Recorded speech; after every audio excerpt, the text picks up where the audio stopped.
오늘도 복된 아침 말씀 묵상을 사랑하는 모든 성도들 가정에 주님의 평강이 함께하기를 소원하면서 말씀 묵상 시작하겠습니다. 오늘 같이 묵상하실 말씀은 디모데전서 2장 1절에서 7절 말씀 제가 봉독하겠습니다. 그러므로 내가 첫째로 권하노니 모든 사람 위하여 간구와 기도와 도구와 감사를 하되 임금들과 높은 지위에 있는 모든 사람 위하여 하라. 이는 우리가 모든 경건과 단정함으로 고요하고 평안한 생활을 하려 함이라. 이것이 우리 구주 하나님 앞에 선하고 받으실 만한 것이니 하나님은 모든 사람이 구원을 받으며 진리를 아는 데 이르기를 원하시느니라. 하나님은 한 분이시요 또 하나님과 사람 사이의 중보자도 한 분이시니 곧 사람이신 그리스도 예수라. 그가 모든 사람 위하여 자기를 대속물로 주셨으니 기약이 이르러 주신 증거니라.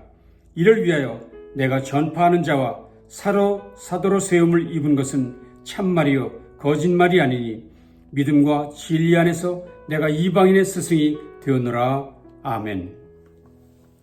바울이 디모데에게 보낸 두 개의 편지인 디모데 전 후서와 디도에게 보낸 디도서를 목회 서신 또는 목자 서신이라고 합니다.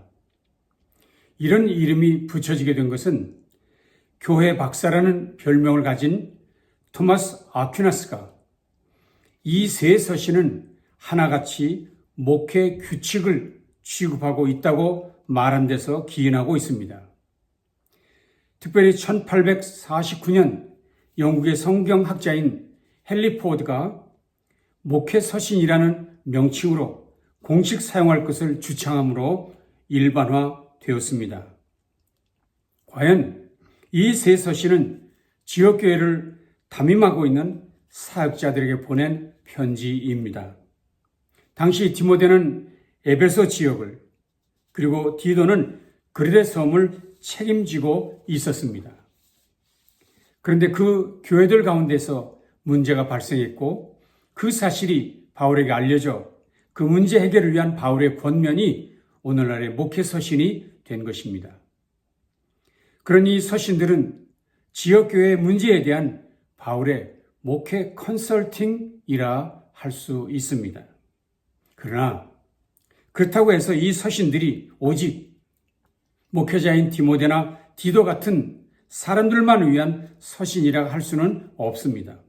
왜냐하면 이 서신들은 디모데나 디도만 아니라 일반 모든 회중들에게 회람되어서 초대교회에서부터 오늘날까지 널리 읽혀진 서신이기 때문입니다. 그래서 이 서신들을 통해 교회의 구성원인 목회자와 그리고 우리 모두가 주님의 교회의 건강한 모습이 무엇인지를 깨닫게 되는 유익이 있습니다. 이제 바울의 권면에 귀를 기울여 보시지요. 디모데전서는 전체가 6장으로 되어 있습니다. 1장에서는 사역자의 메시지에 대해서 교훈합니다. 말씀 사역자는 다른 교훈 가르치지 마라. 예언을 따라 그것으로 선한 싸움을 싸우라. 내가 준 예언을 따라 그것으로 선한 싸움을 싸우라 당부합니다. 여기서 바울이 전한 예언은 복음을 말합니다. 무엇보다도 사역자는 복음에 대해서 확신을 가지라면서 바울은 그 복음의 능력에 대해 강조했습니다. 특별히 그 복음의 능력이 분명하게 있다는 사실은 그 자신, 살아있는 간증이 되어 자신을 소개할 수 있다고 얘기하고 있습니다. 과연 바울은 복음을 몰랐을 때 비방자요, 박해자요, 폭행자였습니다. 그랬던 바울이 변화되어서 거룩한 직분인 사도로 세움을 받습니다. 이런 것은 전적으로 예수 그리스도를 만난 일, 예수 그리스도의 복음을 만나게 된 일에서 왔다는 것을 그는 간증하고 있는 것이지요. 그 복음의 능력이 나를 이렇게 변화시켰다. 죄인 중에 괴수 같았던 나도 변해서 하나님의 일꾼이 될 수 있었던 것은 바로 이 복음 때문이라는 것. 그래서 그 복음 자체만으로도 능력이 있다는 것을 바울 자신의 삶을 통해 강조했다고 할 수 있습니다. 그러므로 복음을 전하는 사역자는 복음 그 자체에 능력이 있다는 것을 믿고 오직 그 복음만 가르쳐야 한다는 것입니다. 혹 교회 안에 다른 교훈을 가르치는 사람이 있다면 사역자는 그들을 물리치라고까지 명령했습니다. 그렇습니다. 건강한 교회의 가장 기본적 첫째 요소가 있다면 그것은 사역자의 메시지입니다. 그 교회가 건강하냐 아니냐를 구분할 수 있는 첫 번째 요소가 사역자가 전하는 메시지가 과연 복음이냐 하는 것에 달려있다는 것입니다. 건강한 교회의 절대적 요소는 사역자의 메시지, 복음만, 성경만 전하느냐 아니냐에 달려있다는 것이 역사적 사실이지요. 바울이 이것을 첫 번째로 강조하는 이유는 다른 교훈이 가지고 있는 악독 때문입니다. 악한 요소 때문입니다. 바울이 지적한 다른 교훈은 신화와 족보라고 지적했습니다. 여기서 말하는 신화와 족보는 인간들의 이야기, 인간 중심이 되는 영웅 스토리를 말하는 것이지요. 거기에는 하나님 없습니다. 피 묻은 예수 그리스도의 복음 없습니다. 그러니 결국 교인들에게 독을 먹이는 결과가 되고 만다는 것입니다. 그렇지요. 오늘날 교회가 병든 가장 근본적 원인, 많은 성도들이 곳곳에서 방황하는 것은 말씀이 없어서가 아닙니다. 설교는 홍수처럼 쏟아져 나오고 있습니다. 그러나 과연 성도들은 복된 소식, 하나님의 복음에 여전히 목말라 하고 있습니다. 바로 그것 때문입니다. 신화와 족보로 오염된 메시지가 성도들을 병들게 하고 교회를 무능력하게 만들고 있습니다. 그러므로 말씀 사역자는 먼저 스스로 복음의 능력을 믿고 교회 안에 오직 그 복음만 충만하도록 본인의 메시지는 물론 모든 이들에게 이것을 강조해야만 한다는 것. 이것이 바울의 첫 번째 교회를 위한 컨설팅입니다. 두 번째 장인 2장에서 건강한 교회를 위한 두 번째 요소를 지적합니다. 자, 그런데 이 두 번째 요소를 지적하는 바울 서신의 이야기를 보면 수신자가 단수가 아니라 복수라는 사실을 우리가 발견할 수 있습니다. 2장 8절과 9절입니다. 그러므로 각처에서 남자들이 분노와 다툼이 없이 거룩한 손을 들어 기도하기를 원하노라. 또 이와 같이 여자들도 단정하게 옷을 입으며 서박함과 정절로서 자기를 단장하고 따온 머리와 금이나 진주나 값진 옷으로 하지 말고. 보십시오. 분명 디모데에서는 디모데에게 보낸 편지이기에 1장에서는 편지를 받는 사람이 디모데 한 사람으로서 한정됩니다. 그러나 2장부터는 그 대상이 디모데만 아니라 각처의 남자들과 여자들이 바울 서신의 대상이 되고 있다는 것입니다. 이 같은 형식은 3장에서는 감독과 집사들에게 옮겨지고 4장과 5장에서는 일반 성도들에게로 확장되고 있는 것을 우리가 살펴볼 수 있습니다. 그런 의미에서 이제 건강한 교회를 위한 바울의 두 번째 교훈은 사역자는 물론 모든 성도들이 함께 힘써야 할 일이 있다는 것을 강조한 것입니다. 목회자는 물론 교우들이 함께 힘써야 할 일이 있다. 그것이 뭡니까? 그건 기도입니다. 물론 우리는 기도의 중요성을 이미 잘 알고 있지요. 그런데 바울은 이미 잘 알고 있는 이 기도에 대해서 매우 길게 그리고 자세히 오늘 본문을 설명하고 있습니다.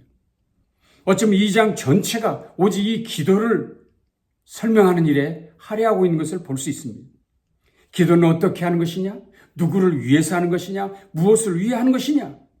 그리고 그렇게 하는 것이 왜 중요한지를 아주 자세하게 2장 전체를 통해서 설명하고 있습니다. 특별히 2장 1절을 읽어보시면 바울이 이 사실을 얼마나 강조하는지를 알 수 있습니다. 보시지요. 그러므로 내가 첫째로 권하노니 모든 사람을 위하여 간구와 기도와 도구와 감사를 하되. 오늘 본문은 바울은 이것을 첫째로 권하는 일이라고까지 했습니다. 여기서 첫째라는 말은 순서상의 첫째라는 말이 아니라 성도들이 가장 힘써야 할 것, 우선적으로 힘써야 할 것, 그것은 기도라라는 말입니다. 그러면서 그는 기도에 대한 다양한 표현들을 사용했습니다. 간구, 기도, 도구, 감사라는 단어를 썼죠. 간구는 무엇이고 기도와 도구는 무엇입니까? 다 같은 뜻을 가진 단어들인데 그저 다양한 표현을 사용하고 있는 것이지요. 다시 말하면 이것은 기도에 대한 모든 단어들을 총동원한 것이라 할 수 있습니다.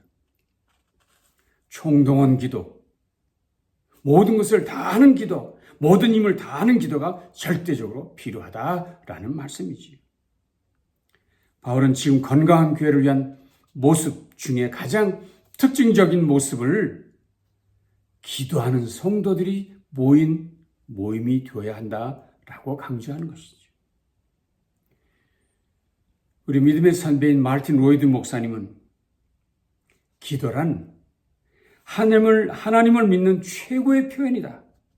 하나님을 믿는다는 것은 곧 하나님께 기도한다고 하는 것이라고 말했습니다. 하나님을 믿는다면 기도하는 것이고 하나님을 믿는다면 하나님께 기도하는 것이 최고의 표현이다. 그것이 내가 하나님 믿는다는 최고의 표현이라고 했습니다. 존 버녀는 당신이 기도하는 사람이 아니라면 당신은 이미 그리스도인이 아니라고까지 했습니다. 기도 안 하면 그리스도인 아니라.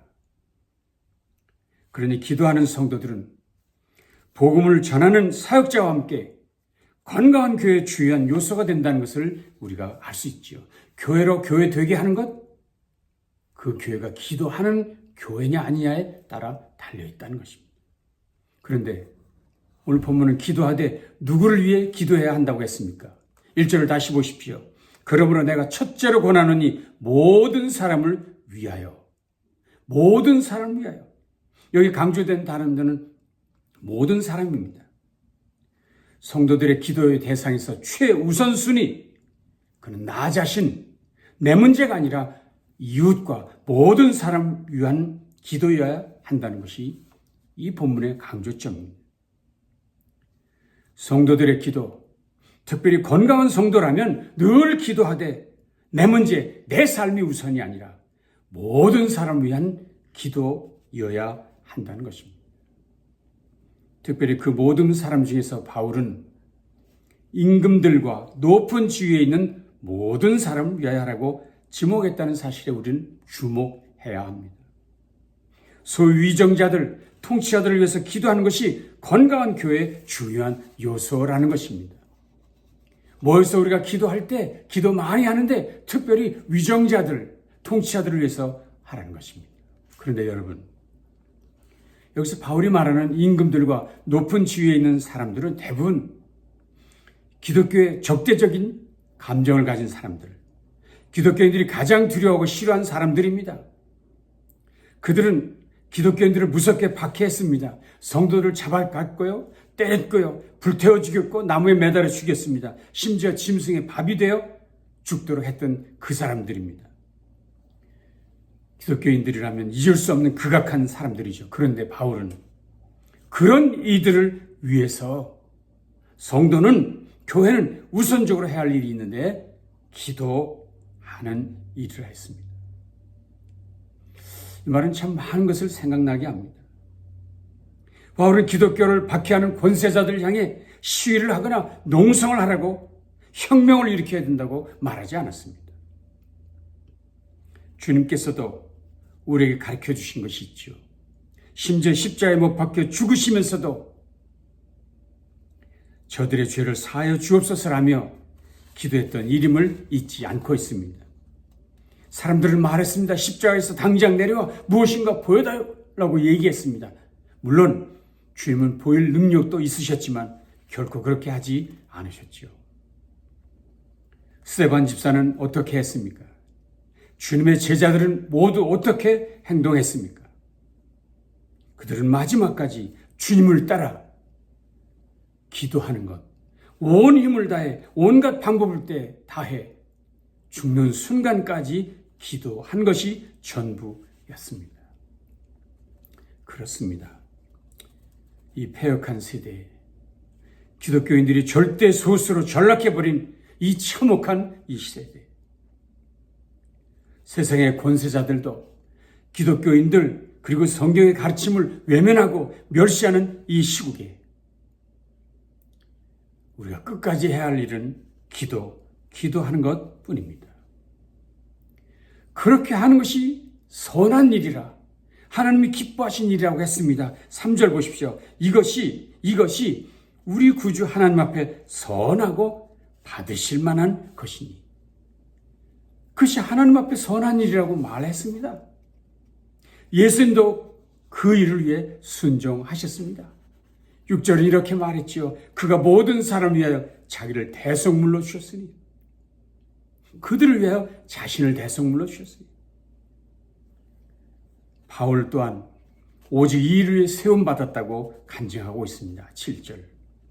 이를 위하여 내가 전파하는 자와 사도로 세움을 입은 것은 참말이요 거짓말이 아니니.